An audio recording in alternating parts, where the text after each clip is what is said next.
Okay, hi everyone, and how are you doing? It is Wednesday, and that means it is time for Mini Mayhem, and I am Vee Mus'e, your host for this afternoon. You're going to be noticing there is some equipment that is visible, which I normally try to avoid when doing these minis.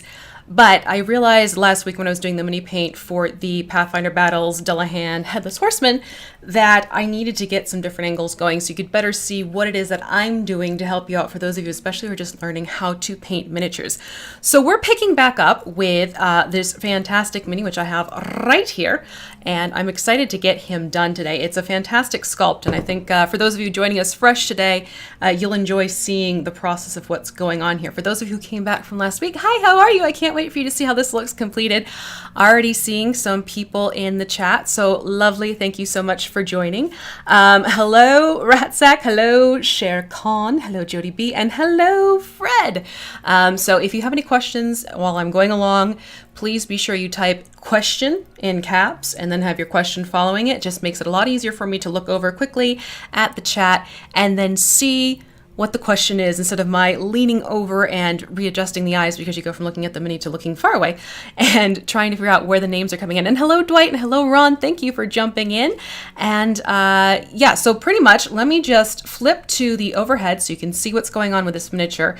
I did do some behind the scenes work. And again, if you're new to joining, the focus is never going to be on the table. The focus is going to be up here on the mini. So there'll be times where I put things down and it gets blurry. That's intentional. That way, when I pick it back up, you'll be able to see what it is that I'm doing. But over the break that we had between the two sessions, I did paint the base, because that's one of those things where it's basically you paint the base with a multi-purpose brush. And in this case, I used the chocolate brown from Vallejo's Model Color Line. So put that down first. And we did discuss dry brushing last session. And for that, I did a dry brush with the US Olive Drab, which is basically an army green. Okay, chocolate brown it lives up to its name. It's like a chocolate brown. But this is sort of an army green color. So US Olive Drab was what I did on the top portion in a dry brush. And then what I'll do with that is just put an umber or a brown wash over that. I did go back in and just make sure to get those little fine points that I missed. I also made sure to get my light this time, because we're dealing with a dark, rainy day today, and I need to make sure I have a little bit more light. So if you're noticing this glare on the side here, it's because, you know, lighting, it's important, especially if you're painting miniatures. The plan today is to get the Headless Horsemen done and get things on their way. I am tossing in a couple of extra paints that I haven't put into the list yet, and that is Gunmetal Grey, because I completely blanked on the fact that there are metal accents here on the bridle, on the saddle work, and there's also metal accents on the strap as well as the sword itself. So that's getting added into the list. And then as a fun effect at the end, before I put the washes on, I'm breaking out a different paint, but this is a paint I find really fantastic for the more sort of ethereal, ghost-like, glowing, incorporeal type of creatures.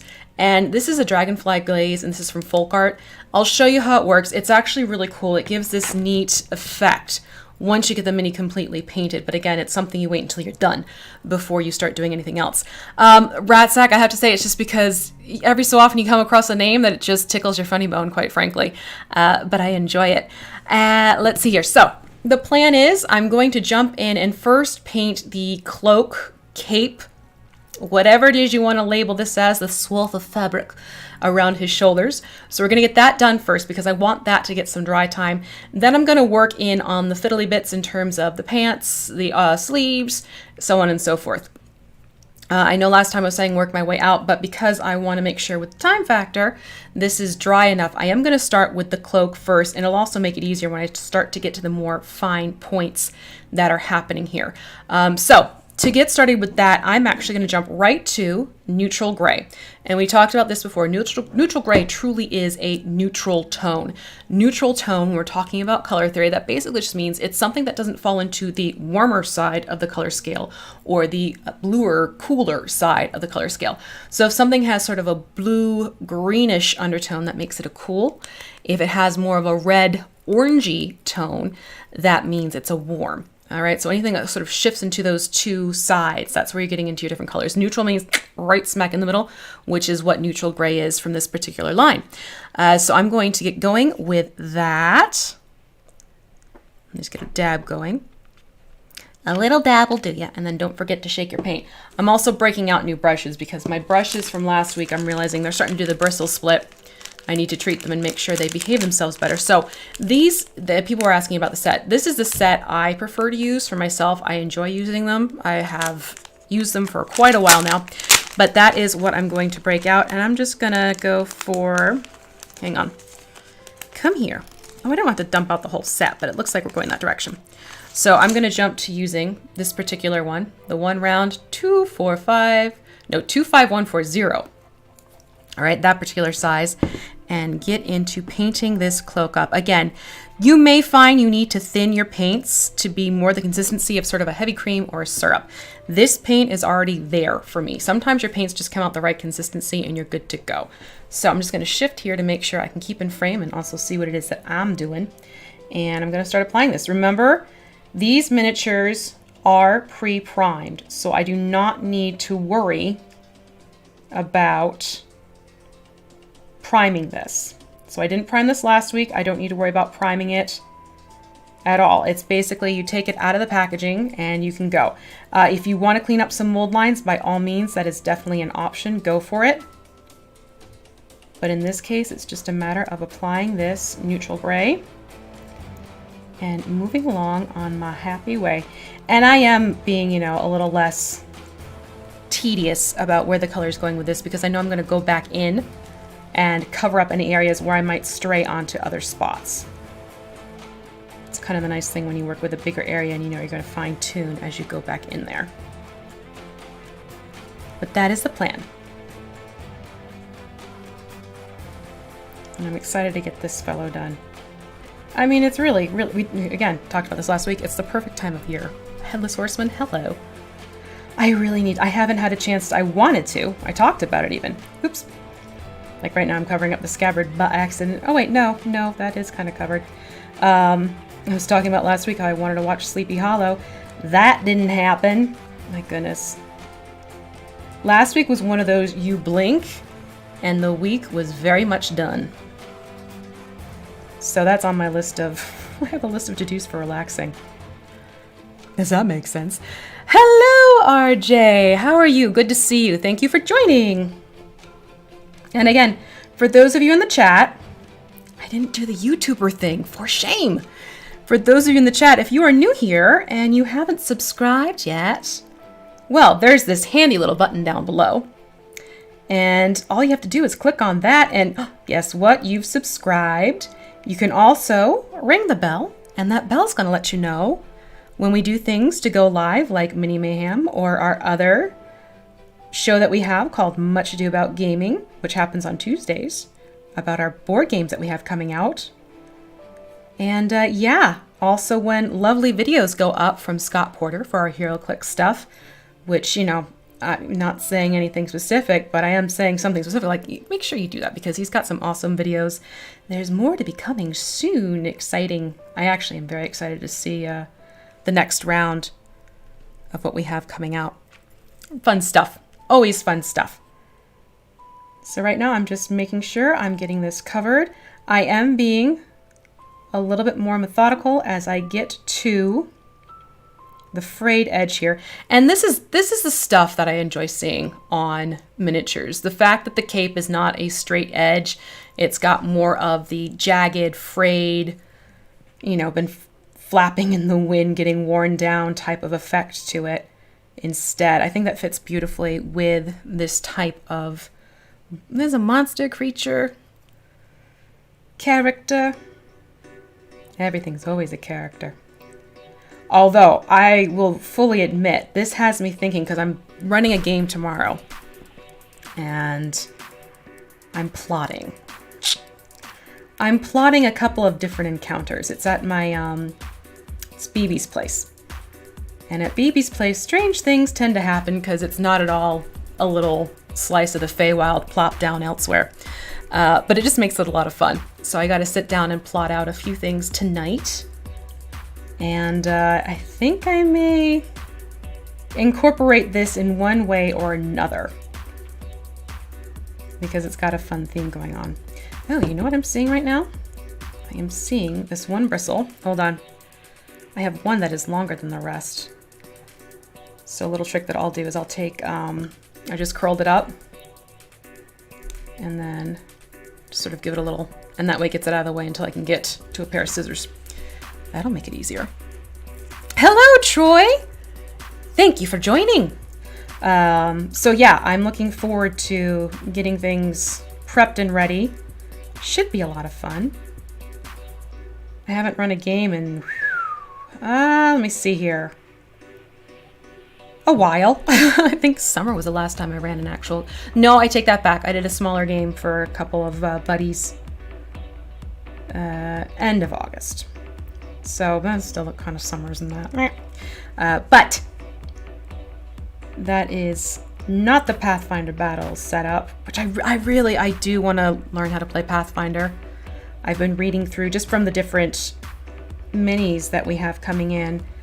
I've been reading up on them and it's quite intriguing. And obviously there's some overlap, but I haven't played before and I'm thinking I need to fix that for sure. It looks fun.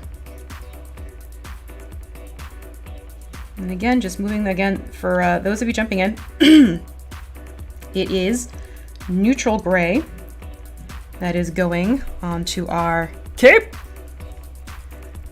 The cape, you say. I'm just checking the camera here.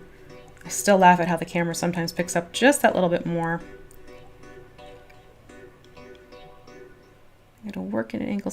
There are some nice deep folds in this, which I highly appreciate because that means when it comes to dry brushing, there's going to be some awesome details popping right out as a result. I'm just being a little bit more careful here because I don't want to hit that saddle if I can help it.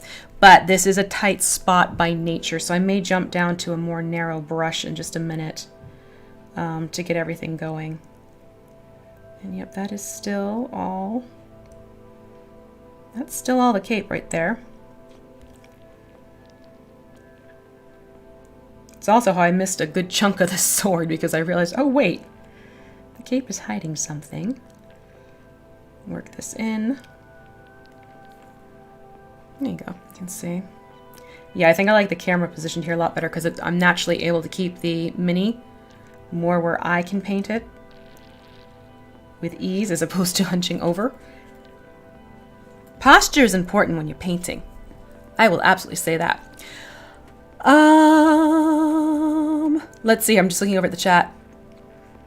Oh, thank you, Troy. I'm so happy. I love hearing how people do after watching a tutorial. Troy is talking about our Ogre Zombie Paint Night Kit, which is something only offered at local FLGS in the participating FLGS. There we go, in the US right now. So if you are looking to get a hold of the Ogre Zombie Paint Night Kit, reach out to your local store. You can also go to, if you look at right below me, that link, you can use that to find your local store and contact them about the Ogre Zombie Paint Night Kit. That is something that is absolutely happening right now, and I did do the tutorial for that one. So if you end up purchasing and participating, you'll see me, and I break it down to how to, it's a fantastic miniature. I very much enjoyed that one because of all the gruesome details, and I'm squidgy about zombies. Like, I get creeped out by them easily, so it's funny when you're painting something and you're creeping yourself out in the process. It's like, I don't like this, which means I'm on the right path. So I'm still working this paint around. Again, I'm not so concerned about getting this elsewhere because I know I'm going to go back over with the other paints and cover up. But Troy, that's fantastic. I would love it if you're on socials, Troy. Feel free to share and then just tag WizKids Games. It's usually at WizKids Games, I believe, is the usual, I want to say, on Twitter and Instagram. And then you can find us on Facebook too. All the links are in the description below. If you're not sure, the links are in the description below. Find us and tag. Would love to see what you do. You can even tag me if you want to.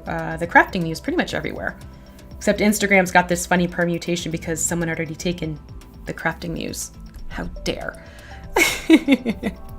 But yes. And then Daniel, hello, and Leonardo, hello. I'm doing okay. It's already been a busy morning, but you know, such is life. I'm very much looking forward to getting work done on this fellow. And please let me know if for any reason I have the music sort of on autopilot, so I'm not listening to it personally because I want to focus on this. But if the music needs adjusting, please do give me a heads up and I will fix. Or if you need my audio just a touch louder, I can shift it just a little bit too on my end.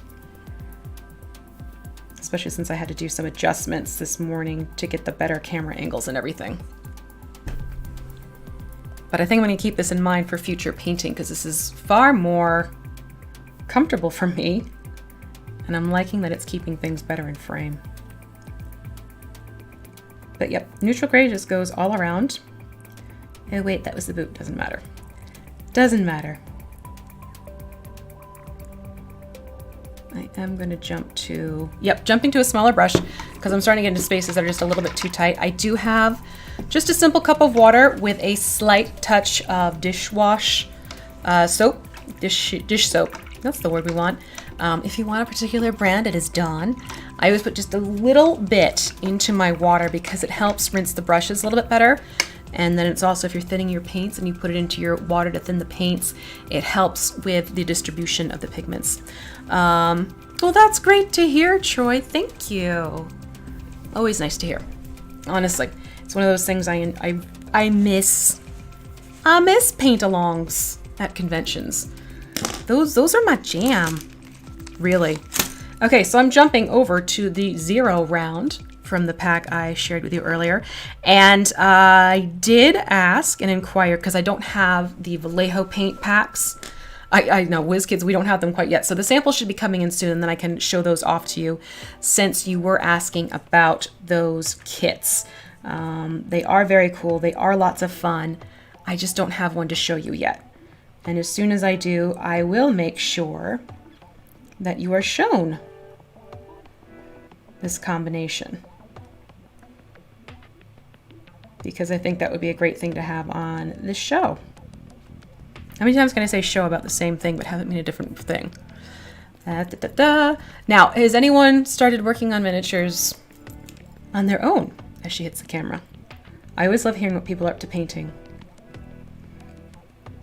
It's just fun. So there is this collar I'm going to work on here. Get the neutral gray around there. And again, I tend to, with my brushes, I'll load a bead onto the tip of my finer points and use that to work around the details a little bit more, as I'm doing right here. Get it back into frame though. You just need to be careful that you don't overload the brush and you end up with globs. That's not such a great look. But yeah, if you're working on a mini, I would love to hear what's on your to be painted pile. Well, hopefully it's not a pile. Soon. Send me some space dust. Okay, this one's going over my head. Space dust. What's space dust? That's not a reference my brain is locking onto at the moment. Pull you up, put you down. There we go. Almost done with this. Oh, it's a pile. Yeah, I have a nice little stack at my desk. Actually, desks, I should say now. But I really am hoping that I can do some more mini painting on here of our, because we have UPM coming out soon. November 18th is when Wave 13 is coming out, and I will be doing a show for that. So you can see a sampling of what we have coming out for Wave 13. Again, if you're new to painting, it always helps to sort of rotate around and move your mini so you can get into the different angles. And sometimes there are just times I can't get what I'm doing on camera because in order to reach what I need to reach, I can't keep it in frame is the issue. And we might be hitting, maybe not, we shall see. It's touch and go here. I may have to pull this out of frame and hold it a little bit closer so I can see what I'm doing. Because right now his arm is in the way. Question about painting kits. Okay, you just said a key word there, Ron, about how to get your kids started into painting. With kids and teaching them how to paint miniatures, and this is from personal experience.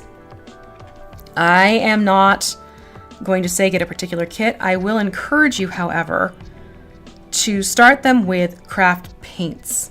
And I know she said the craft paint word.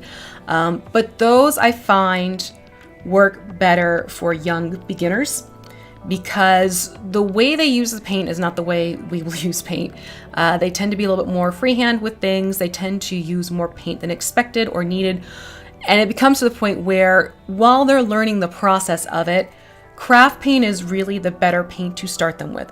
Once they get good at determining how much paint is actually needed in terms of spreading the paint out and using a certain amount, then you can shift them over to things like Vallejo paints. But when you're starting out younger ones, I always tend to steer people towards things like folk art, craft, smart, and the others that are floating around out there too. Oh, your kids are teens. Okay, well, then there we go. If they're teens, then yeah, you can start them off with really any starter kit out there is a good way to get going because they give you the basic colors to get moving and prepare them for what they'll need, especially if they're ones that come like, you know, the paint night kits come with a miniature that coordinates with it and a tutorial. I'm gonna have to pull this out of frame. I'm trying and I just cannot reach. So right now I'm just working on this space that is between the strap going around the shoulders and the belt buckle going around the waist. And this is kind of showing what I meant. Like, this is what I mean when you lock in.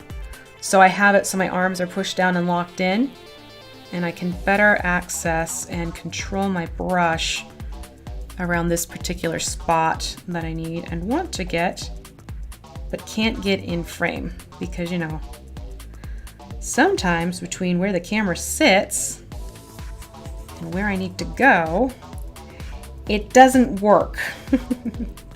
To put it simply, it doesn't work. Okay, that's still the belt. Let me just quickly get, I need to be quiet on the set. Just a moment. Shift. I'll be with you in just a minute. Okay. There's this little bit down here I want to get, so over here. But yes, back to your question, Ron. Any of those starter kits really are good. So there you go. I just went through and got that part, which was difficult to reach. And again, I'm being sloppy right now. I already know that. But I also want to make it when I go back in to cover up the spots I am hitting, that we're all set with the paints.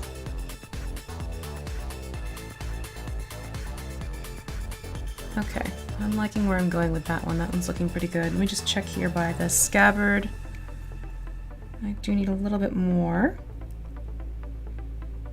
Slide that along.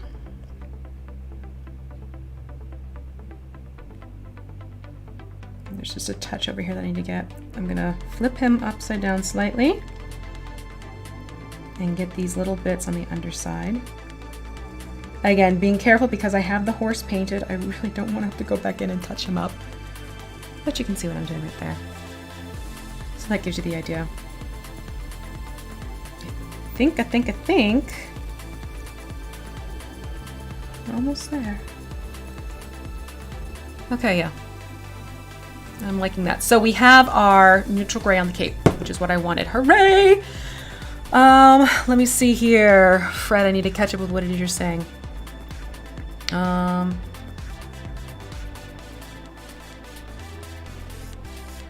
Oh, the size of the mini. Something smaller.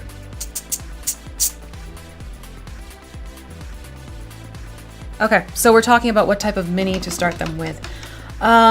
I actually wouldn't recommend starting with a PC Mini because those tend to have a lot of details. If they want something smaller, you know what? Get a hold of the Flump. I'm not even kidding. The Flump from Wave 12, that's a good one to get them started with. That or the Elementals, whether it's the Pathfinder or the Nolzers. Those are also good. I know they're a little bit bigger, but they're also a little bit more basic in details. So that would be another good one to get them going with. What else is helpful for younger ones? The Wormlings. The various Wormlings, again, for a smaller size mini. That's another good one. That's one I actually have done for a few paint-alongs at conventions. So I would recommend those too. Hopefully that helps you hone in a little bit more. If you ever want to check out all the minis that WizKids have that are unpainted, the whole pre-primed and everything, go to wizkids.com/UPM, and that'll bring you to our selection of unpainted miniatures. And that's a really good resource for checking out everything we have. And you can kind of just search and look through and get everything you need. All right, so what I'm doing for the pants as well as for the sleeves that are poking out, I'm gonna go right to black for that portion. And that should work out pretty well.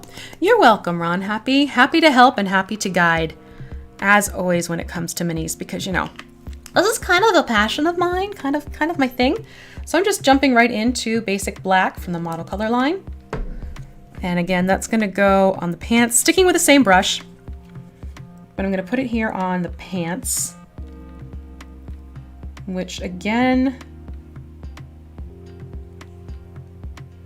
be a little bit careful here. If I get quiet, I'm thinking. Contrary to popular belief, I can't always talk and paint at the same time. And there are these little divots I want to be careful about. How are we doing on time? 12:30, great. We're at 12:30, we're at the half-hour mark. I can go a little bit later today because I really do want to get this guy finished up. So right now I'm going to work this into here.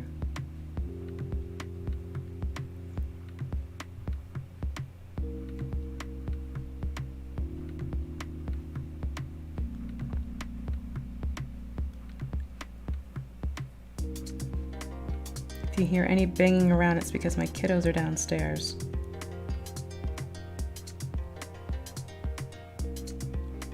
Almost. Almost.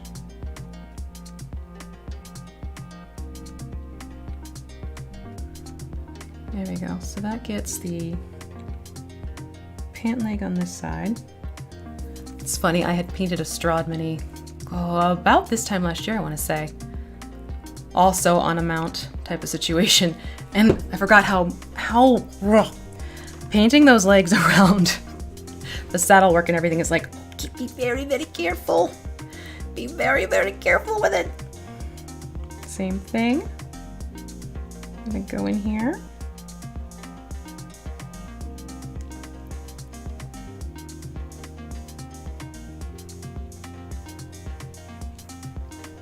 And get the black on that pant leg. I'm just taking a quick look at the chat there. Okay. Looks like we're at the same point, so that's good. But I am excited to show you Wave 13, or at least some of Wave 13. If I show you all of Wave 13, it won't be a while, simply because there's a lot. But there are some really cool new unpainted minis coming down the pipeline. I'm super excited about, and I think you will be too as well. So we'll take a look at some of those. And there are some larger ones that, oh, they are gorgeous. I can't wait to share. Remember how we talked about that 3 foot away thing? We might be running into that right now because I'm trying to get my brush into an angle that just is not happening. Because I can see there's a little bit tucked in there, but I'm being finicky now. So that's the other pant leg, painted up. See if I can just sneak it a little bit further, pulling out of the frame so I can get close to myself. Oh, please don't regret this. No, we're good. Are we? Almost. almost. There we go. Okay, so then we got it. Go deep and under there. Okay, so that's the other pant leg. Now I'm gonna do the sleeves, get those going. Let me see here. Well, hello, let's see here. Hello, Joseph. Joseph, you have all day. That's great. I don't always look at my microphone. That's fantastic. Well, I don't. Still have some things I need to do behind the scenes for Wiz Kids once I'm done here with the mini. But I'm glad you enjoy yourself here, Joseph.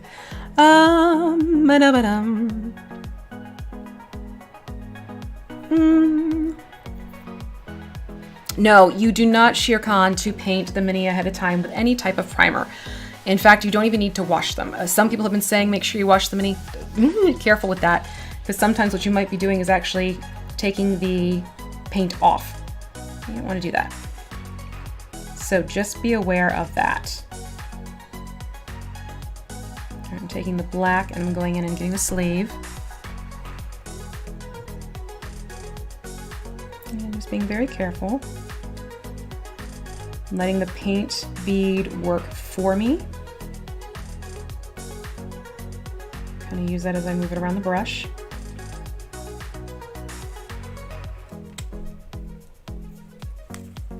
But yeah, you don't need to do anything like that in terms of priming them or anything.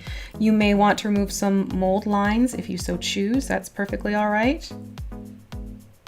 That's something people will do. But it is little to low prep, I like to say, for the minis.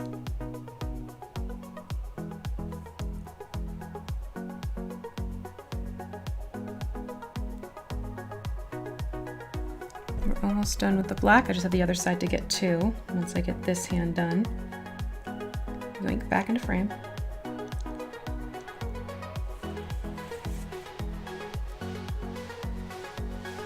It's actually quite handy to be able to just grab and go, especially for those just starting out. It really is a great factor to these.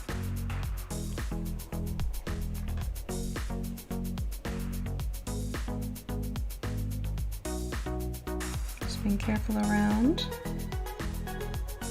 the wrist. I'm going to go for sort of a greenish decaying look to the flesh. Trying to find the sweet spot of focus here.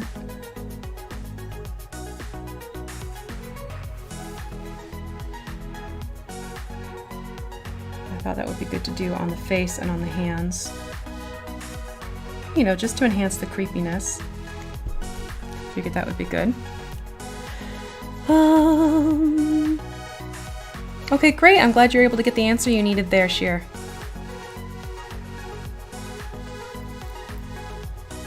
Mini painting has come a long way in terms of the ease of painting and learning how to paint, for sure, which I'm happy to see. I did notice I missed just a little part of the cloak, so I'm quickly rinsing my brush.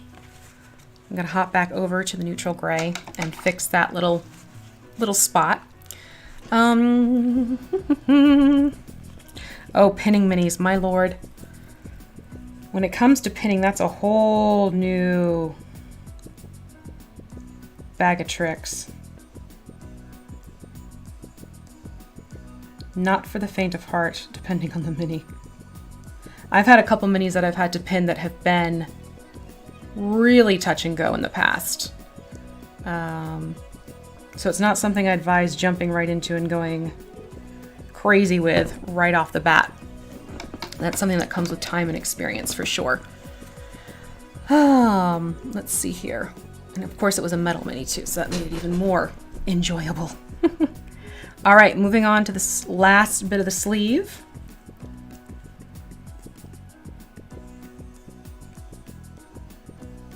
And this is a very dark mini, as you can see with the painted render above my head.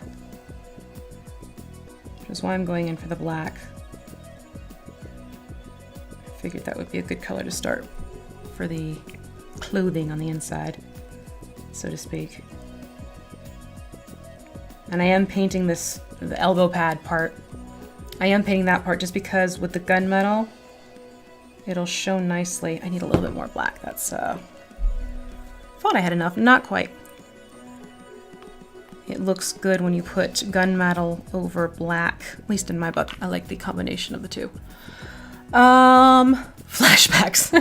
No, it's not flashbacks. It's just one of those things like, God. Yeah, that was one where I had to do some mini surgery because the original mini, I don't know what happened. It wasn't a WizKids mini either. I don't know what happened with this particular mini, but the plastic was so brittle. I literally went to paint a sword and I touched my brush to it like this and it snapped. So I had to do some Island of Dr. Moreau fun stuff and basically piecemeal other miniatures, like get a weapon from one and everything like that to create a stronger plastic areas so that this mini could be salvaged. It was a nightmare. It was an absolute nightmare. I mean, it worked out in the long run, but oh my goodness. That was like my last pinning that I did. That was just, okay, I need to take a break from this for now. But oh, there was a lot of holding the breath too.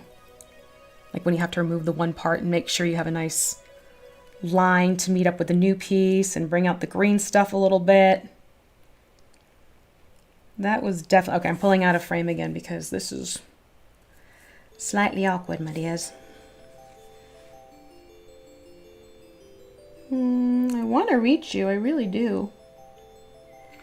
I want to get to you, but you're an awkward angle. But yeah, there's... As you paint more minis, for those of you just starting out, you're going to have your collection of, I guess, war stories, we could call them. Yeah, I painted this mini and da-da-da-da and, you know, badge of honor type of stuff. Okay, almost done here. There is just this little...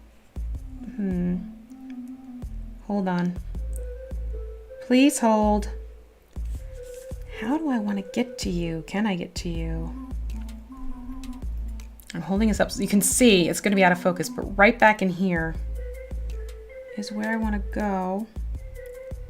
So what I just did is I just put a little bit more paint on than I normally would, because I really want to just barely touch the mini. There we go, and get that paint in on the underside. So now that gets me better where I want it to be. Okay, so there we go with the black. I just need to put a little bit around the collar. Black around the collar. Hold on, let me move this. I moved my little pop-up garbage can and I keep kicking the can. No pun intended. It's bugging me. All right, so there is sort of an inside collar here that I want to get. Right through here. I'm just going to carefully.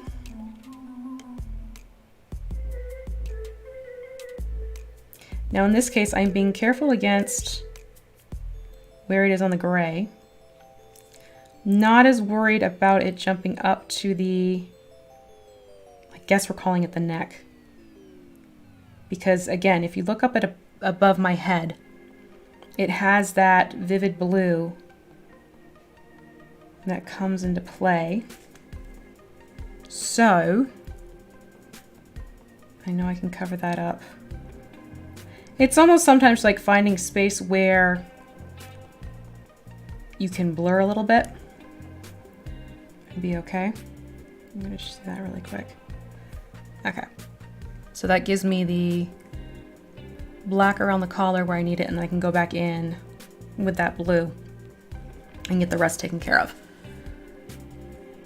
And now we're gonna move on to Gunmetal Grey. So the Gunmetal Grey is gonna go onto the shoulders, the boots, on the elbow pad. Does this one have the elbow pad? I don't think, no, this one doesn't have it, but the elbow pad on this arm for the armor is the plan. The plan of action. Oh. Yeah, you have to be careful when you're doing your cutting of minis. That can get dangerous really fast. Slow and steady. Don't ever rush. Don't ever rush. Right now I'm just rinsing my brush. That's what all the noise is about there. Okay, so shifting over to Gunmetal. This is the paint color I'm throwing in because I realized I need that one. Also from the model color line. It's basically, it's a dark silver. All right. It's a darker gray silver metallic color. Really good for things like swords and shields. And if you're doing more modern paints, it's really good for guns as well. Oh, YouTube, please don't get weird. I am talking about painting a miniature. Firearms, maybe that's what I can get away with. Who knows? So the plan is keeping with the same brush. Here, I'll show you. That right, pardon me, that right there is the gunmetal. You can see it's a very dark metallic. So that is going to go on the boots and on the shoulders and all that goodness.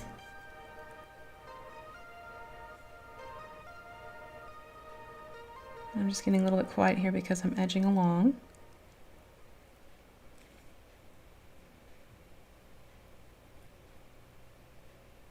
Yoink.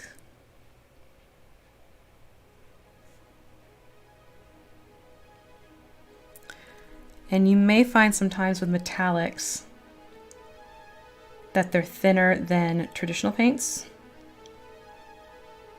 And that's okay. Like, I'm thinking I may have to do a second coat of this gunmetal. It happens sometimes. It's just sort of the nature of the game when it comes to metallic paint. Because what I don't want to do is have it glob up on me.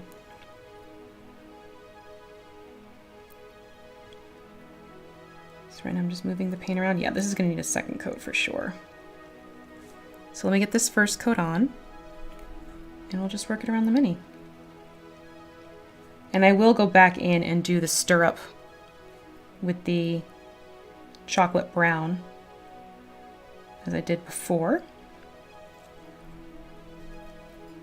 to get that covered, literally.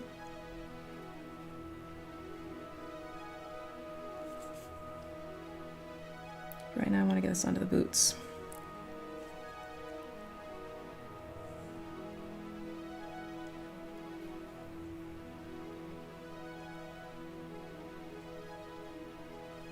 Yoink.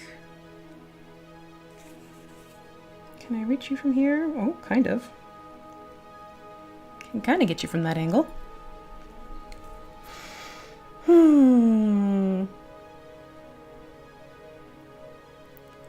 You were going to try and watch a whole video without yapping and you failed?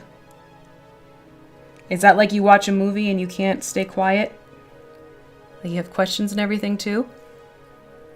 Just trying to reach the underside of the boot here. And also get to the back of the boot. Again, running into those angles again where... Alright, got to pull out a frame. Because once again, I cannot reach and keep it in the camera. Because you know, that happens.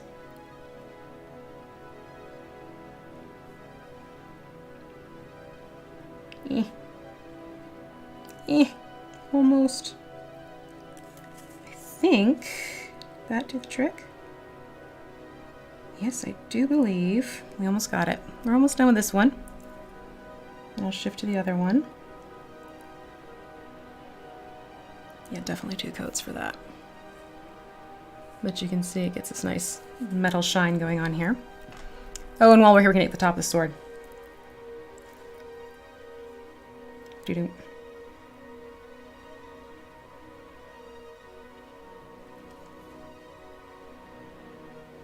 Again, just using that bead of the paint to help me out.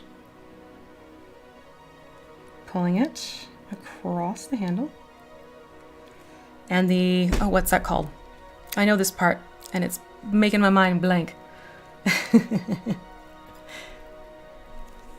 Not the cage, thinking of something else. Anyways, gunmetal on the sword. That'll work. That'll do. Painting is social for you? There's nothing wrong with that. Painting is relaxing, absolutely. That's why I enjoy being able to paint with friends or being able to paint with a group of people. It's a fun process to share. Yeah, next mini, I think I'm going to make sure it's not as many little details. I think next mini we'll do like a nice monster of some sort. Because we've done a flump, which is cute. You know, cute little fake creature. I think we need to go monster mode. Like a bigger one. Something fun. Yeah, I'll have to think about that one. Which one do I want to attack? All right, I'm going to move up to this shoulder here. Take care of this one.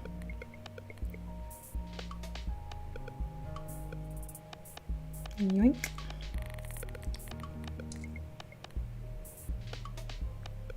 There we go.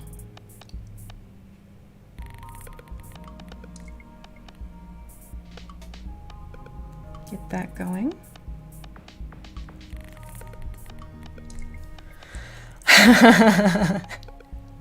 Cross guard. Oh, thank you very much, Leonardo. Appreciate that. It is fun to glance over the chat and see what you're all... Weren't we talking about... What was the encounter we were talking about last week? And someone was all over it. Hobgoblins. Wasn't that it? Hobgoblin as Santa or something? Okay, so that's painted up. There we go. Let me just move that little bit of paint around. There we go.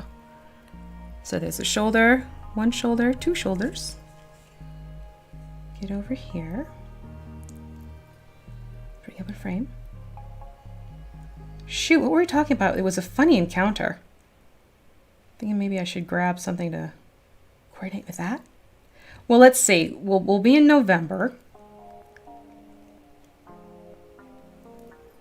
Let's take a look. Now I'm thinking. A bugbear. Oh. Small dragon, a wormling. I have done a wormling. We have the live stream I did with Mark Meir here on the channel. It was the gold dragon wormling. If you want to take a look at that one, that was a fun one to do. He is a lovely, wonderful fellow. It was great to be able to catch up with him and paint something together. And that's the other thing I want to work on. I want to see if I can work on getting some other guests to paint along with. And we could do some fun streams that way. They may even be like at a different time of day. So there might be like a very special Mini Mayhem at night. Not after dark, at night. Because I know with stream games, they can mean very different things. Bugbear Santa. Oh. You know, that would be a lot of fun. That really would be a lot of fun. And we're running into a little bit of kit bashing. Because I'd have to figure out, well, not figure out, I know how I would do the hat. But I'd have to get a hat onto it. Just some green stuff. Amazing what you can do with green stuff and a toothpick. Although, fun little tip, I have found especially for impromptu sculpting, for minis, and for painting even, you can get nail kits now that sell, I call them daughters, not daughters, and I have a daughter. I don't. But they're good for making little dots and stuff, but they're also good for sort of sculpting things. Now there is a bit of pad here. Which I'm going to, or is it? Now that I'm looking at it. No, that's actually just a fold. All right, so no, that's a fold in the fabric.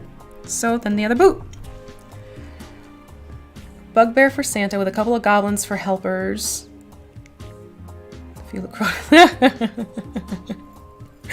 oh my god, this is amazing.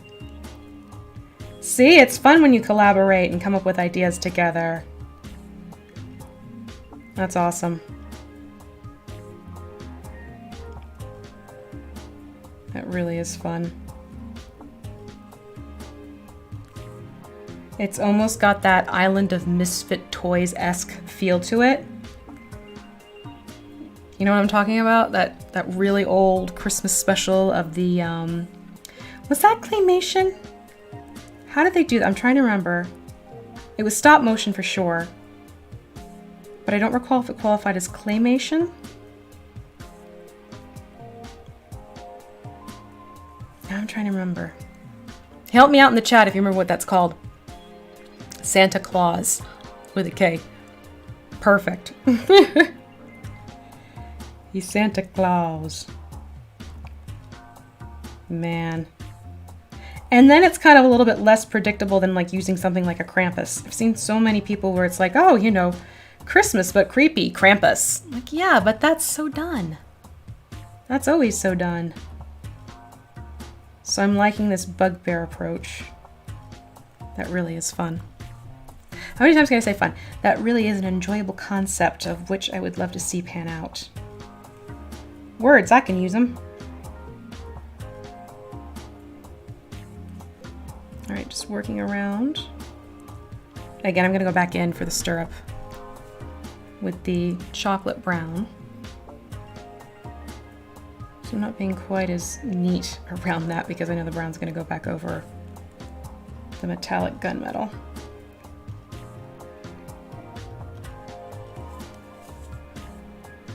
Just get over here. And as I talked about before, for those of you just joining and weren't here last week, if you ever get anything on these clear plastic bits, you can easily remove it with just some rubbing alcohol. In fact, I have some right here. So rubbing, it will show up, put it here. Rubbing alcohol. You just have to work quickly with it in terms of making sure it doesn't pool onto where you have painted. It helps to just take sort of an older brush. I'm working my way back around to this boot again because it's dry enough. But yeah, it's just really good for pulling away the excess paint that you don't want on those. Yeah, this definitely needed a second coat. So that worked out nicely. Got one coat on and I can work around and get a second coat up. I'm not going to get as worried about the parts that are hard to reach because in my book, as long as those have that touch of color, we are good.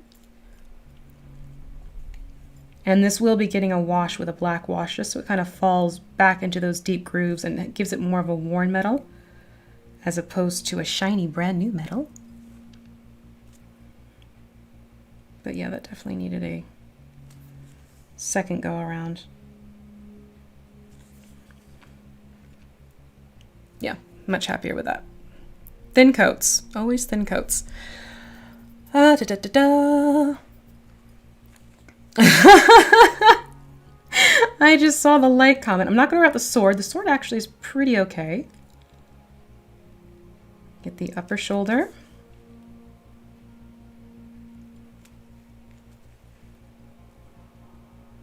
And the other shoulder. Again, this is more just to even it out so it doesn't look as mottled, which can happen sometimes.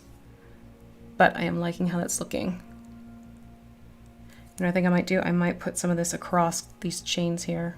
Well, they look like chains. I'm assuming they're chains based on how they're draping across it. And then let's get the, we dry enough yet? Yeah, we are. You can tell if your paint isn't dry enough if you go to start painting and you see the paint lifting. That means your first layer is not dry. Cease and desist, wait for it to dry before you try putting a second layer on. That's a mistake a lot of people will make. They're like, oh, I can paint it now. Not if it starts doing that. Don't do it. Don't do it. All right, let me rinse my brush because I want to get a nice fine. Do I have a...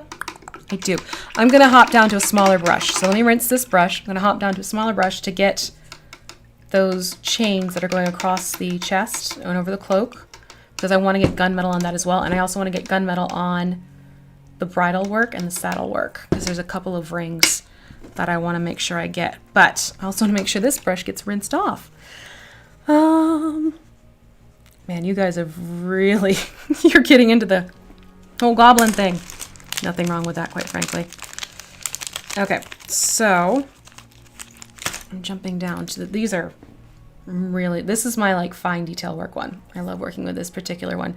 So it's the 10/0 from that same pack I've been using. And I just put a little bit of gunmetal on top. Tilt to make sure I'm seeing this correctly. Yes.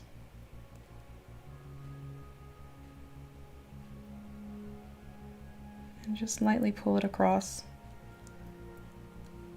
So it's the first one.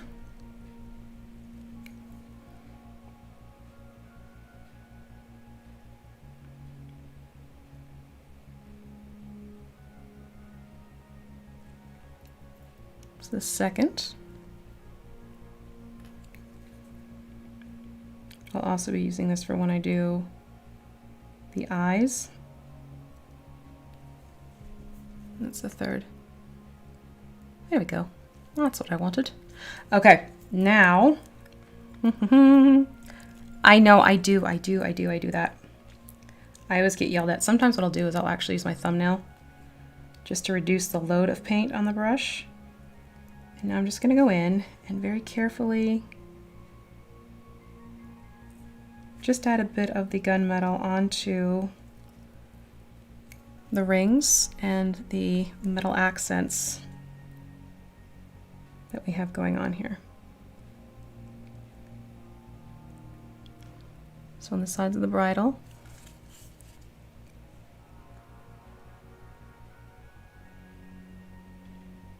And if you'd rather not, you could always just opt out. It's, you know, your comfort level as a painter. That's right, there's this one right here. This bit of ring right there on the chest. I want to make sure I get that too. There we go. Did I get everything over here?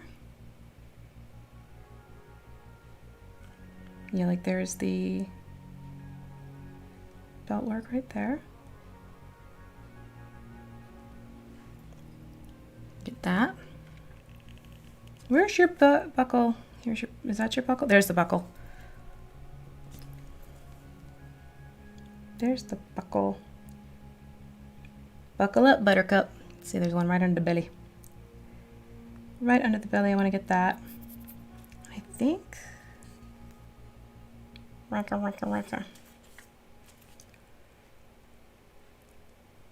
think I'm going to call it on that for there.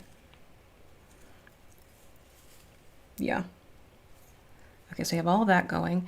Now what I'm going to do is I'm going to put the, we're going to work on the skins of the hand and the head.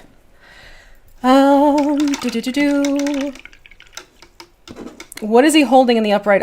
That's his head. Yep. That is definitely the head. Here, I'll show you. And we're about to get to that. I want to get some color on the head and as well as on the hands. And for that, I'm going to go into olive, the US olive drab for the skin tone. Because like I said, I wanted like this sickly-ish green. I thought that would be a good color to work with. Just get a little bit of that going. Don't need a lot, because we're not using it in a large swath area. Let's get a little bit onto my brush. And now we're going to paint up the noggin. Let me just tilt it a little bit.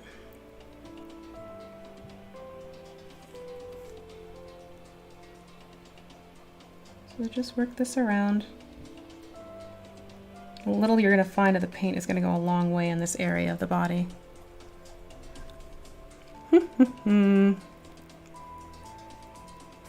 This is actually for Pathfinder, Marion. You could use it with you know, D&D if you wanted to. I'm sure, absolutely.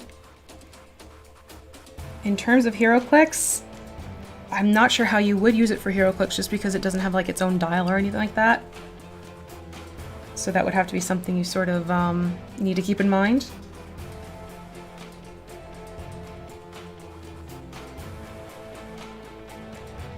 We do have unpainted HeroClix, which is something else I can look into finding a good one to paint on stream. Let me just check this out carefully. Nope, that is not hair. Just making sure. So no, I don't. This is not something that would work with HeroClix because it doesn't have a HeroClix dial base to it or a card. This is meant for Pathfinder, and they have a lovely stat block on it. Oh my gosh, it's the artwork's gorgeous. It was definitely used to inspire this one for sure. He got his head back afterwards. Yeah, it is interesting the different lore that floats around with the Headless Horsemen in general. You have some where they're searching for their head, some where Like this one, they have the head somewhere. They take a head. And I'm almost done here with the face. Just doing a quick little... All right, so that takes care of the face. Do-ka-do. Now I want to get the hand.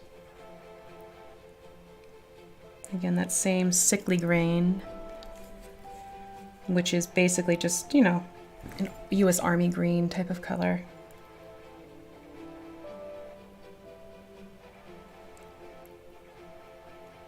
There's also another paint color with Vallejo called Dead Flesh, which if you want this a lighter, like almost a yellow tone, would be good too. But I kind of see this as a fun go for the real, this guy's been around for a while, decaying color. And this is a rope here, and then I don't know how it's attached to the head. I'm not going to analyze that too much, but that's a rope here, and then you have the hair. And the hair I'm going to paint probably a lightened up neutral gray mixed with some white, I'm thinking.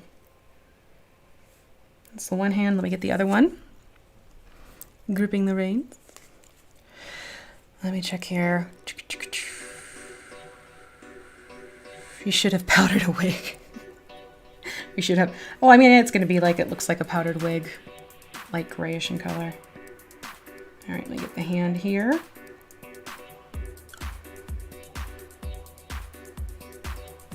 Kind of getting that point in the mini where things start pulling together, and it's always fun to see less and less white peeking out of the primer underneath. For sure. Oh, for sure. And if you are just recently joining us, hello, hi, how are you? Thank you so much for spending your afternoon with us. If you haven't yet, click the subscribe button, ring the bell. And if you're enjoying your afternoon, you're welcome to hit the like button too. Just saying. If it so moves you, I am going to pull out a frame so I can reach, because there's no way I'm reaching that with a camera over my head. Can I get it? Almost. I think. There. Okay, so that gives us the greens going on. And I'm going to do some dry brushing on these as well to bring out the details. So it's not going to stay this dark green. It's going to get lightened up a little bit. So that takes care of that. Now what I'm going to do is flipping over to going back to chocolate brown to get the straps here and the scabbard and the stirrups. Yeah, let's do that. I'm lovely. Thank you for asking. Thank you very much, PL. They used to have one like this for HeroClix. I have not seen it, so it's not ringing a bell for me, Troy. Or, right, Troy? Yes, Troy. But hey, that's good to know. It's very good to know. All right, so back to my chocolate brown. Just a little dot. And we'll get the extra details going on here. There we go. Back to chocolate brown.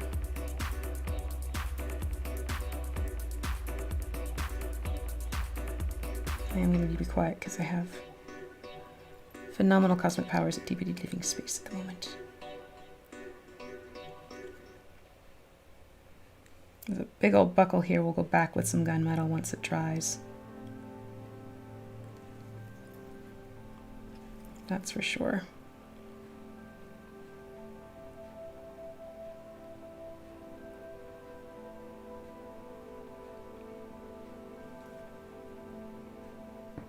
Am I staying in frame? Almost. Almost.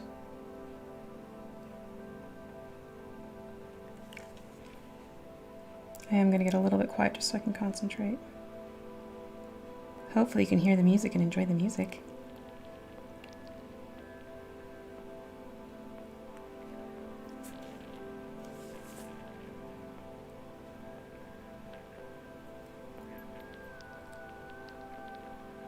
Okay, so that gets that strap. Get a little bit more up in here. Hey, what you looking at? Nice to see you. Thank you for joining. It's going. Making some good progress on this fellow today. Okay, I'm happy with that. Let me get the scabbard. And then I'll do the stirrups.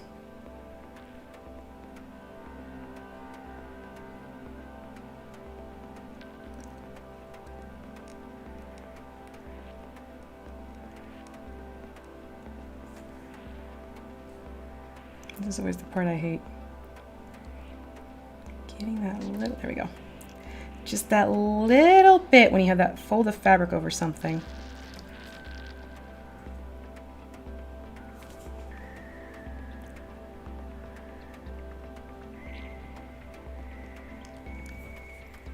There's the scabbard and the stirrups. And then the stirrups. Oh, is there? That's good to know. That's a bit too much paint, but we'll just pop it on my thumbnail so I can go back and use that as I need more paint. That's the other fun thing. Oh, I hear the pitter-patter of little feet coming up the stairs.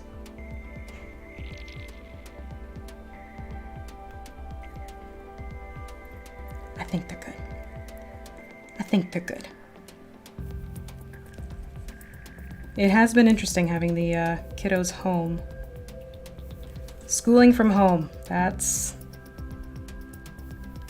is not a phrase I thought I would ever be saying. I used to be a teacher. Like, I fully expected to help them with homework and whatnot, but schooling? Luckily, the district does have this sort of online setup happening. But it definitely is, it's a game changer.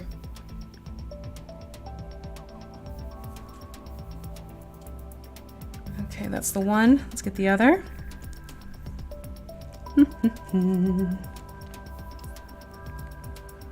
Oh, PL, that's fantastic. Another one for the Ogre Zombie Paint Night. And don't forget, that's going until end of November. So end of November for those. If you haven't had a chance to check it out, you can go to whizkids.com. And if you go to the events tab, you'll have sort of a, you know, current events type of thing, and the Ogre Zombie Paint Night kit pops right up. I hope you enjoy it, PL. You'll be seeing me. I do the tutorial for that one. So hopefully you enjoy it. Yes, that's Sleepy Hollow. Oh God, that kiss. Oh, I know exactly which one you're talking about. That was so creepy. But also, considering who was being kissed, she deserved it. Woman deserved it. What a meddler. She was totally manipulating him and da-da-da-da. Yep. Mr. Horseman, I'm gonna pull out a frame. See if I can reach this bit better from this angle. Mr. Horseman, that's your new Brad. I don't know if that's the case. I'm more just being tongue-in-cheek about it. But yeah, she was wretched. What a wretched character. I mean, don't get me wrong. I loved it because she was a wretched character. Like, you know, someone you love to hate. Is that glare or is that a spot?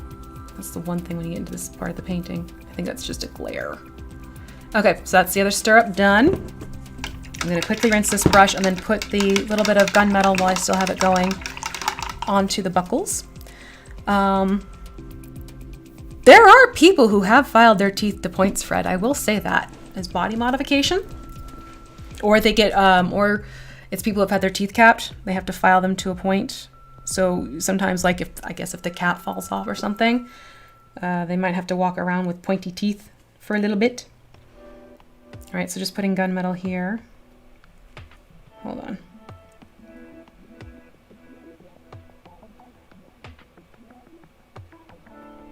Right around through there. Et ta-da. And then here on the bottom of the stirrup, just do a quick little brush because I don't want it to completely cover. There we go. All right, so that takes care of that. Now I'm going to do the rope in the hand, which, where's my sweet spot here? There, you can see that rope in the hand. get that going, and then we'll do the hair, and then we're gonna go back in. You're being facetious. Good word. It's actually one of my favorite words. I like the word facetious. That and tintinnabulation, which means the ringing of the bells. The tintinnabulation of the bells, bells, bells. I forget which poem that is from. So I'm gonna go to, I'm gonna use Flat Earth, okay, for the rope. Oh, there's a whole other discussion. We won't go there, but I'm using the color Flat Earth for the rope base color.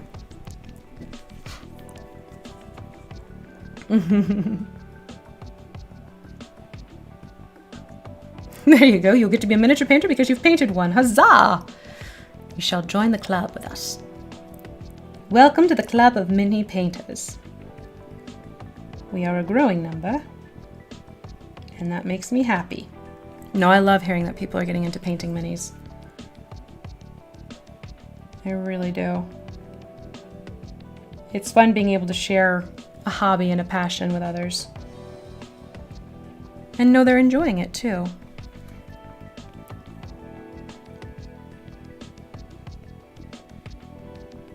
Getting quiet. Need to get quiet for a moment.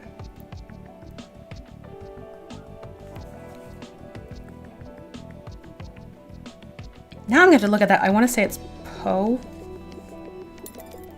Hold on. My hair just got caught on the camera. I think it was Poe who wrote the poem I'm thinking of. I just have to type out, go and Google it. Google the lines I remember and see what comes up from it. But yes, tintinnabulation is definitely one of my favorite words.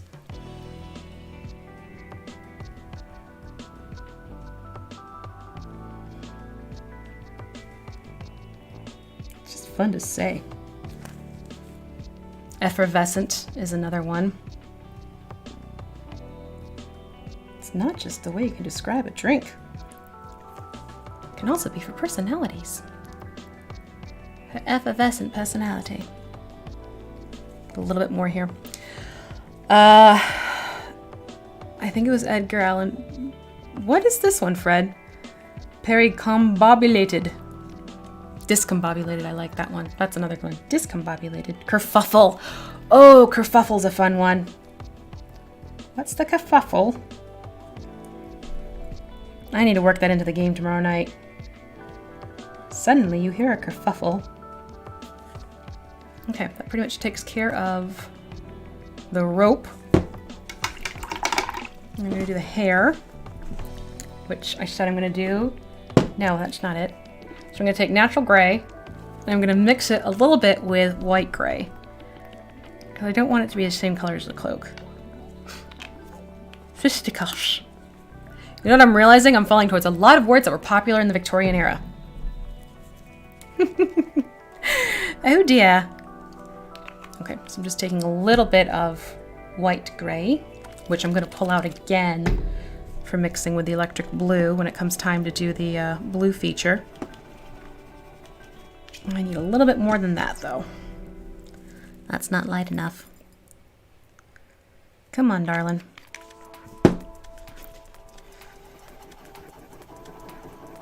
What are you doing? Just mixing my paint. Okay, that should be good. So it's just a slightly lighter gray. And let me get the head into frame. So make this the base color, and then I'm gonna just go through and dry brush later on once everything's a little bit more dry. Yuck, yuck, yuck. To bring out the texture of the hair again. So it will look more like a powdered wig type of effect. For sure. Oh, for sure.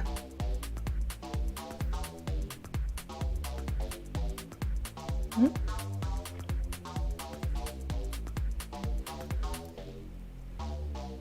think I might have slipped a little bit. I did. Okay, so if you ever stray, you can always just take a clean brush and quickly remove, and I'll just go back in and touch that up. I got a little over eager, which can happen.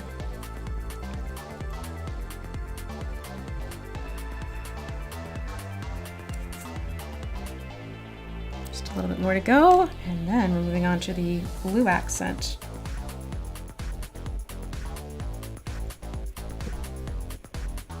One thing going on here is that my white gray is super liquidy, which can happen sometimes. So you see we get the gray going. Let me just quickly touch up that one spot along the jawline. Chartreuse is absolutely a color. Chartreuse.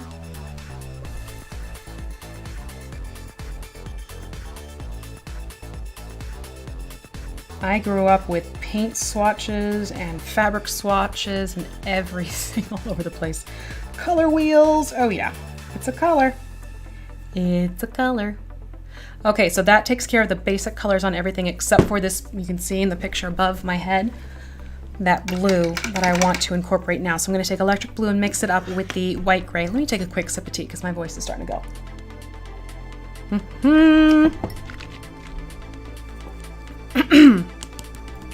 So I'm taking electric blue, or no, I'm sorry, dark blue. Where did oh, electric blue is for a different creature. Electric blue is for something else I'm working on. That's coming down the line, so just a dab of that. And let me get this well done. Yeah, this is almost a glaze consistency. I can tell just by shaking it. Call it aging or say it's a rustic paint job. There you go.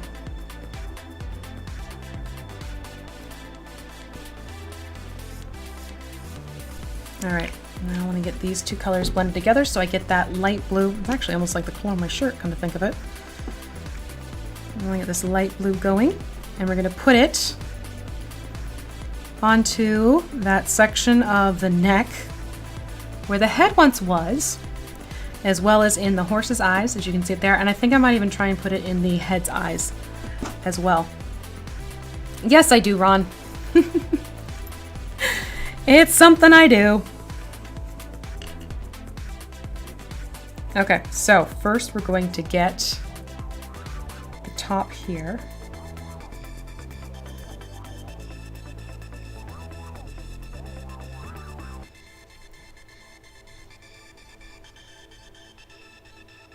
This glow of blue.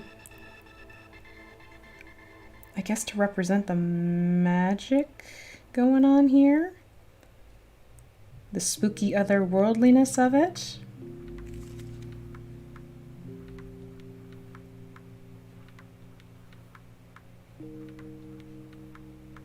Okay, so that is the top there.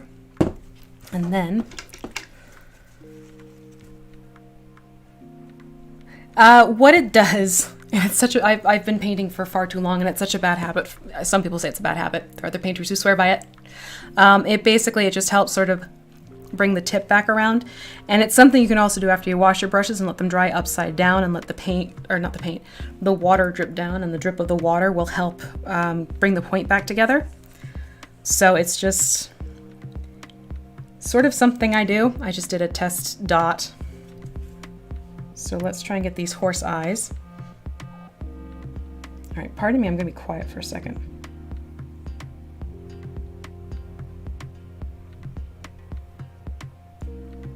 There's one eye.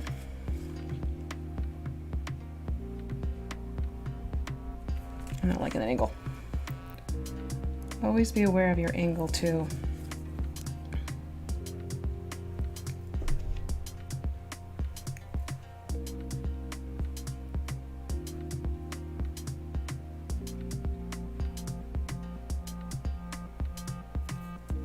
The other one. So now our horse has the glowing blue. That. I'm gonna try for the head. I'm gonna try to get the head as well. Things may all go terribly wrong, but I can always go back in.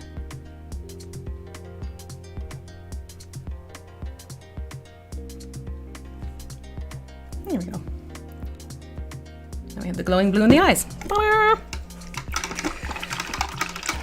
No! Never put your never put your brush into a pencil sharpener. Yeah, it was literally chocolate, didn't you know? Oh God, too funny. Thank you, Fred. Okay, so we have all the base colors going on here. Now I want to go back in and do some detail work. So that means I'm going to pick up the flat earth again, not the concept, the color of the paint. And I'm going to use the same brush, and I'm just going to add some details here with the saddle. I'm just going to get these little dots. Doot, doot, doot. All around. I'm literally just putting a single little dot of flat earth on that. Nothing too fancy. It is. Hello, Dr. Venture. That's a really cool, like almost supervillain-esque name. Dr. Venture. Just getting that onto those raised little bits. And then I'm going to lightly run the brush along this raised bit. Just very carefully, just to bring out that edging. And you'll see I often revert to running the paint on my hand first. That's sort of my way of checking the paint load on the brush. Comes in quite handy.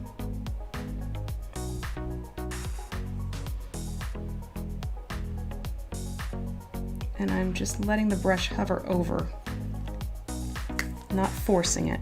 You don't want to push down on this, you want to just let it glide. I'll invest in your evil plans. This is flat earth that I'm edging with. That is the color of choice for this. Oop, get in frame.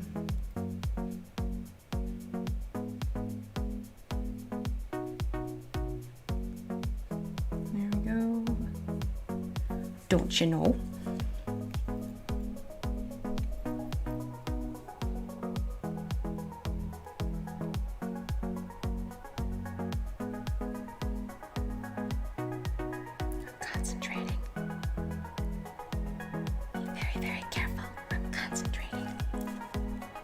That going, I'm going to do just a light, just along the top here, the reins as well. Nothing too extreme, just to catch the edging. Same thing along the bridle. While I know I don't have too much of the paint color on there, I'm just letting it hover over. Think of it as a controlled dry brush, really.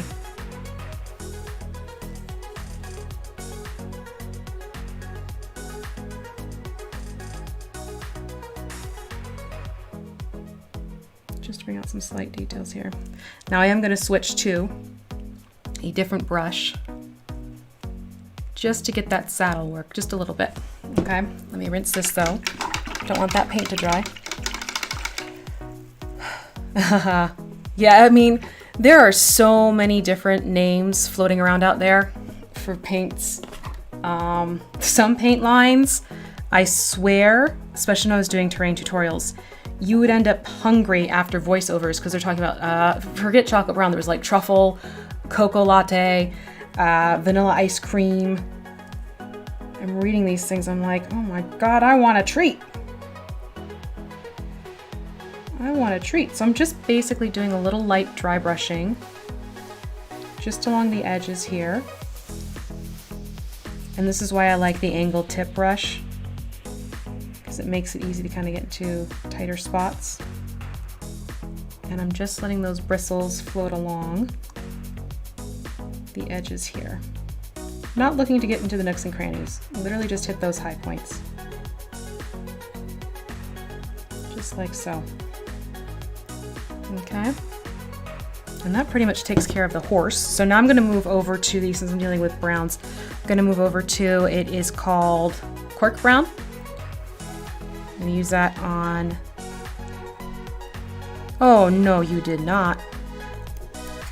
There we go.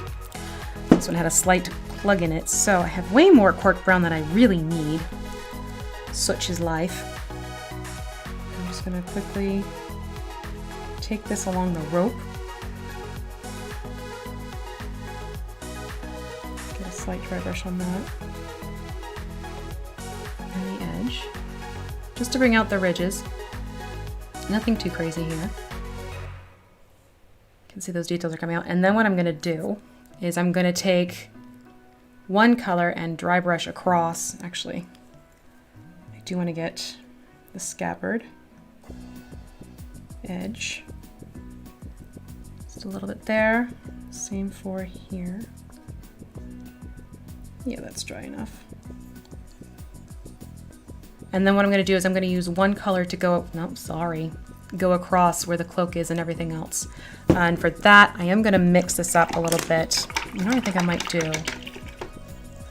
Because I mixed the white gray with the neutral gray. I'm going to add some more of the white gray to that and use that for my dry brush over the rest of it. And then I want to show you the effect paint that I think you'll enjoy seeing. So right now I'm aiming for a light gray color. A very light gray color. So I can do a dry brush of that to bring out these texture details. And because this is a ghostly creature, sorry about that, because this is a ghostly creature, I want it to have sort of this heightened detail to it, as you'll sometimes get. So we're going to do dry brushing again. Hold on. That should do it, hopefully. And you'll see it starts making, well, once I bring it up to the right level. Whenever you dry brush, you want to work it against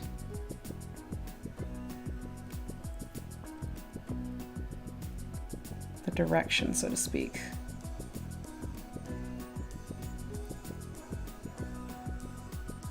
I'm going to work and pull this down. You can see all those lovely details start popping out for you.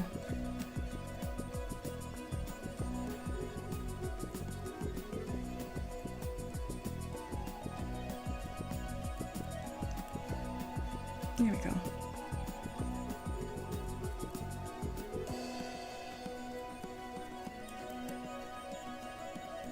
This is always my favorite part, quite frankly.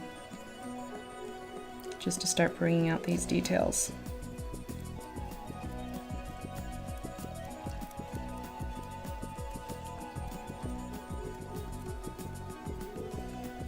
It's fun.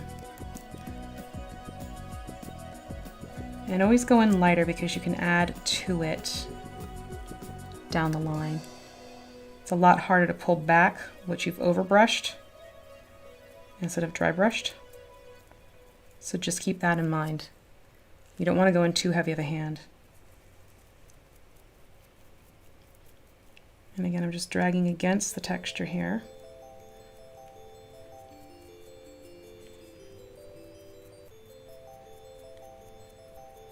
You can see all these fun details popping out now. It's my favorite. It's my favorite. Gonna have to load my brush soon, yep. Now it's gonna point, there's not enough. How would I go about protecting the paint job? Absolutely, you wanna make sure you seal your miniatures, especially if you travel with them. There are a bunch of different ways to do it, honestly. Vallejo does have a selection of different paints or sealants you could use. What's going on there? So I'd recommend them for sure. Mod Podge also has something called, not traditional Mod Podge that you would get in the jar. They actually have something called Mod Podge Ultra.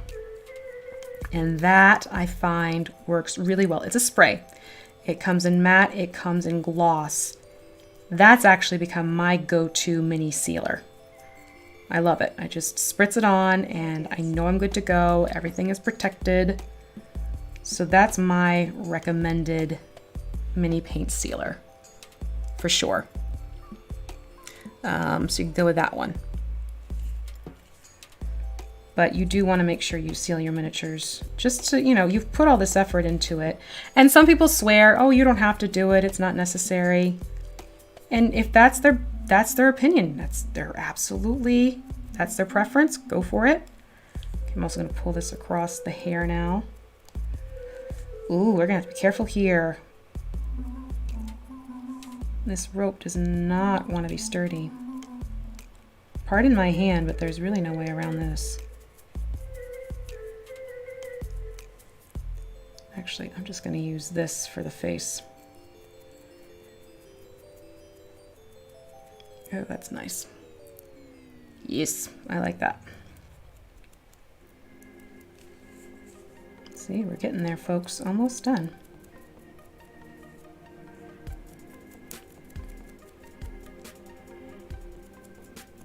Again, just working the same color that I mixed up of the white gray with the neutral gray to get a very, very light gray color. And now it's giving this lovely shroud look to it. I can focus. There we go. Focus. I'm going to put a little bit up here, like so. And that brings out those details all the more. Maybe just a little bit more through here. A little bit more. There we go. Nice. Okay, so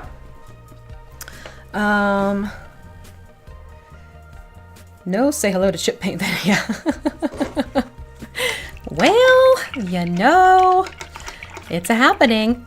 It's a thing. That can be. Okay, so that is everything for the Vallejo paints that I'm using for this project. Now what I want to do is show you how I like to use this particular paint effect for creatures like this, because I just think it is a really cool way to jazz it up, just a touch. And then I'll do the washes, because I do want to do washes on these. So let me go back. It's called Dragonfly, and it has different hue combinations. I'm going for this is like the full spectrum, which you can see right here at the bottom, full spectrum shift. And it just gives us this really cool otherworldly look, which I think I'm going to keep. I was debating this. I don't think I want to put it on the horse. We'll see. So I'm going to start it first on making sure it's dry. I'm going to start it first just on the Headless Horsemen. I also need to make sure that would be bad. I need to rinse my brush more. Rinse my brush. Yeah, we'll definitely be done by 2. We're definitely going to be done by 2. Shouldn't take much longer. I'm going to explain where I'm putting the washes on. If I do the washes now, I might run into some bleeding, which I don't want to have happen, but I'll show you the washes and explain where I would put them. And then probably tomorrow-ish, I will make a point of sharing photos of this so that everyone can see what it looks like with the wash and everything like that, all dry and sealed up and happiness is. So what I'm doing is, it's sort of the same idea, except I'm not going to worry about blotting off the brush too much. Hello, Mad King Henry! You're catching the magical part. So basically what this does, it goes on clear, but it has this glitter, not glitter, is it glitter? I don't want to call it glitter because then it sounds like, you know, ponies. But it has this shimmer to it that really has this neat effect. So I'm just going to get this on here. And it's more of an overbrush, okay?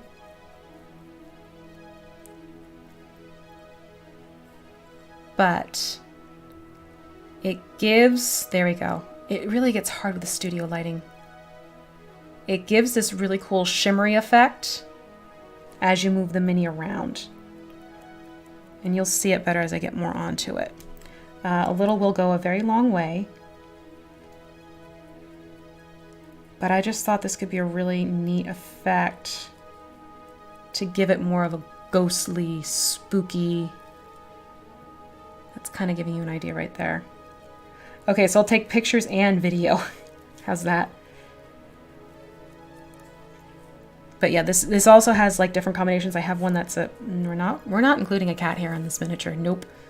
The joys of being a cat owner and a mini painter. They have things like a green gold. I have a purple violet, I think.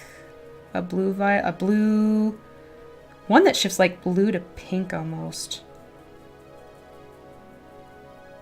But I'm trying to keep this focused on. That's kind of showing it there. It's just a really fun glow. It is fantastic for spell effects. These are my go-to for spell effects to make it all shimmery and magical and wonderful. And you will need to find it in the Clutch Your Pearls, everyone.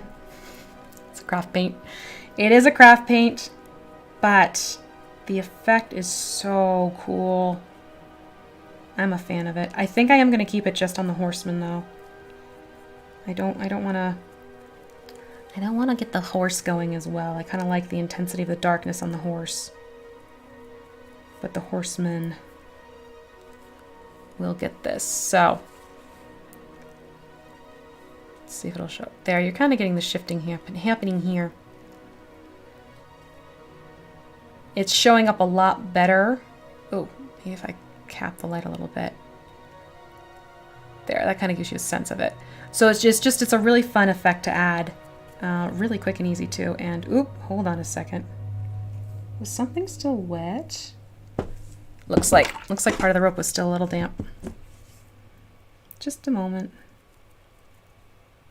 Quickly rinsed my brush and there we go. Okay, pulled that back. So I'm going to hold off on putting it onto the head as well, but just shift it around. That kind of gives you a sense of it. So that's just something I wanted to do to, looking over the chat here. It's not a vampire.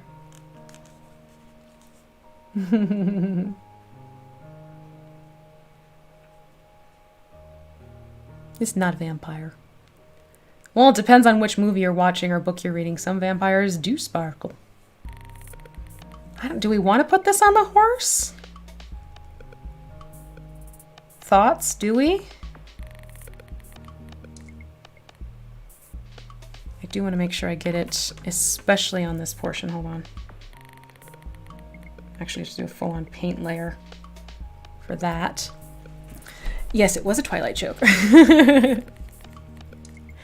I know Twilight. Just watched the movies not too long ago. Do the mane. Oh, you know, yes. Let's do the mane and the tail. I like that. I like that. The Mighty Conjurations. Oh, I love those. The spell effects, there's 4 of them. There's the Wall of Fice and Ire. No, V. Fire and Ice. You have Mighty Conjurations, Hollisters, Tumultuous Templates. And I always forget one. Mighty Conjurations. Did I say that one yet? Did I say? I think that's. I'm trying to remember. I think I named them all. I always forget one. Inevitably, I always forget one. It's just, it happens. But yes, I have them. They are so cool, especially if you have lots of spellcasters in your party. Super helpful. Yeah, I like this on the mane and on the tail. That was a good idea, Fred. Group effort. Hold on. A little bit down there, and then we'll get the tail. Yes, that was fun. And we'll get around the hoofs too. Those little fronds around the hooves. They're my fronds. Yeah, that looks fun. That was a fun addition. Yes, I like that. I don't want to make it the whole thing though. I like it on this portion, but I don't want it all over the horse. We're almost there, folks. Lads and ladies. I forgot where I heard that and I fell in love with that. Lads and ladies. It wasn't lads and lasses. They said lads and ladies. I'm like, I like that. That's fun. Okay, yeah, I'm definitely like that. And then I'm just going to make sure the hooves absolutely get a full coat, just like what I did on the blue. Careful not to get that. All right. Yeah, I'm liking that. That's fun. Makes it pop out just a little bit. So that's our Headless Horseman, folks. Now let's talk about washes. It does give it a little bit more of that otherworldliness. Thank you yes, thank you. Thank you, Leonardo. I knew I was forgetting one. So let's talk about washes. When it comes to washes, you definitely want to make sure everything is dry before proceeding on, because what you can do is bleed your paints into each other and then it just becomes a muddy mess. And that's not fun for anyone, especially when you've put in all that work. So here's what I am going to do in about maybe this evening. So I try and rule of thumb, you wanted to give it at least 5 hours to really make sure it's set. You can accelerate things a little bit by putting it in front of a source of airflow to help it dry, if you wish. Oh, I love that shimmering. But you definitely want the paints to be dry before putting your washes on. So the washes I have listed, I have an Umber Wash and I have the Black Wash.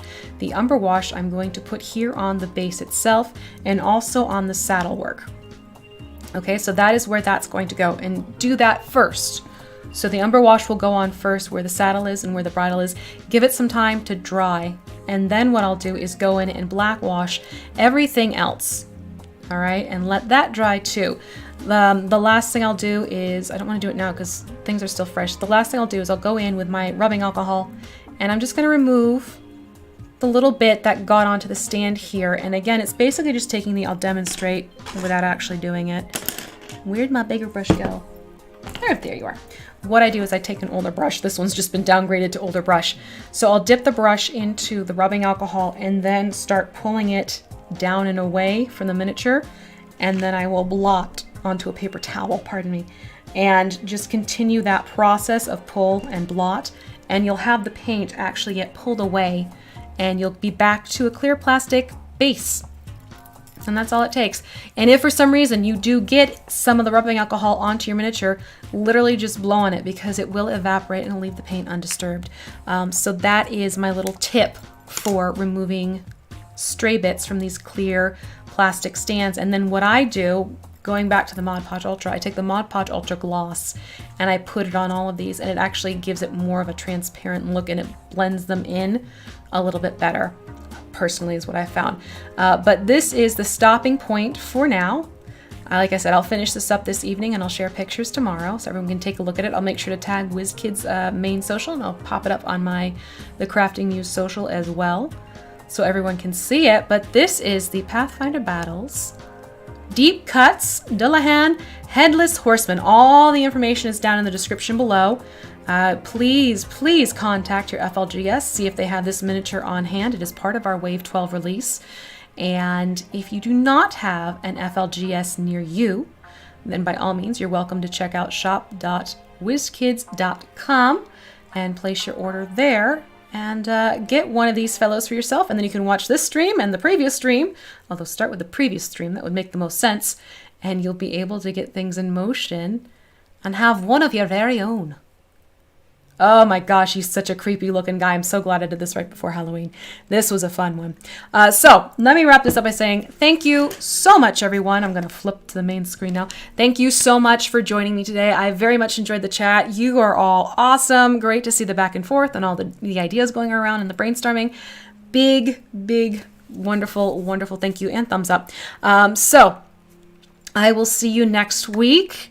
It's going to be a D&D week next week. I have some cool stuff to share with you that I think you'll enjoy seeing. So join me next week. It won't be mini painting based. It's just going to be showing you some product I think you'll very much get excited about. So same time, same place, different date. And until then, thank you so much for joining us. If you haven't subscribed, it's right there. Well, it's right there-ish, I should say. And then the bell should be like right there-ish. And hit the like button if you enjoyed your afternoon with me. I certainly enjoyed my afternoon with you. Until next time, be good to yourselves and be good to each other. Bye, everyone.